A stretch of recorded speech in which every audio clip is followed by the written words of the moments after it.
Polisi akhirnya melakukan reka ulang pembunuhan seorang janda anak satu, Dwi Farisa Lestari 23 tahun, di Thalia Homestay Jalan Tukat Batanghari 10A, Gang 1 nomor 12, Kelurahan Panjer, 16 Januari 2021 lalu.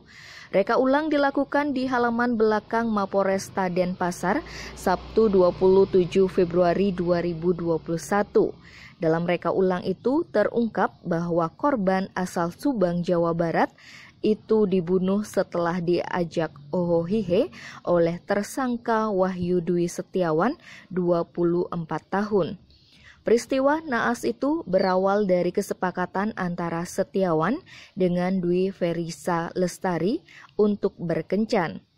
Setelah mendapatkan lokasi tempat tinggal korban, Setiawan kemudian meluncur dari tempat kosnya, Jalan Pulau Bungin 1 nomor 17 Denpasar Selatan. Dia menggunakan sepeda motor Honda Vario putih DK5326EF. Saat itu tersangka sudah mengantongi sebilah pisau yang dibeli secara online. Sebelum masuk ke homestay, tersangka sempat berteduh di sebuah warung dekat TKP. Lalu dia naik ke lantai 2 homestay untuk menuju kamar korban. Sebelum hohohihe, Setiawan sempat masuk kamar mandi. Keluar kamar mandi, Setiawan mendapati Farisa sudah terlentang dengan balutan handuk. Selanjutnya, terjadilah peristiwa layak sensor.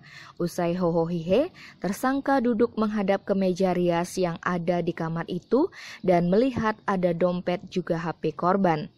Tersangka berniat mengambil barang korban, tapi niat buruk itu diketahui oleh Farisa. Sontak, Farisa mencoba berteriak minta tolong. Agar korban diam, pelaku meletakkan kembali barang tersebut, lalu mengambil pisau yang ada di celananya. Pada adegan ke-20 diperlihatkan detik-detik kematian korban. Pelaku membekap mulut Farisa hingga kakinya menghentak di lantai.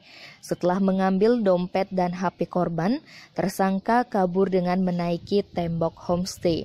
Tersangka sendiri akhirnya ditangkap di rumah mertuanya di Jember, Jawa Timur. Kasat Reskrim Polresta Denpasar, Kompol Dewa Putu Gede Anom, Danujaya mengatakan reka ulang sudah sesuai dengan BAP. Tim Bali Express melaporkan.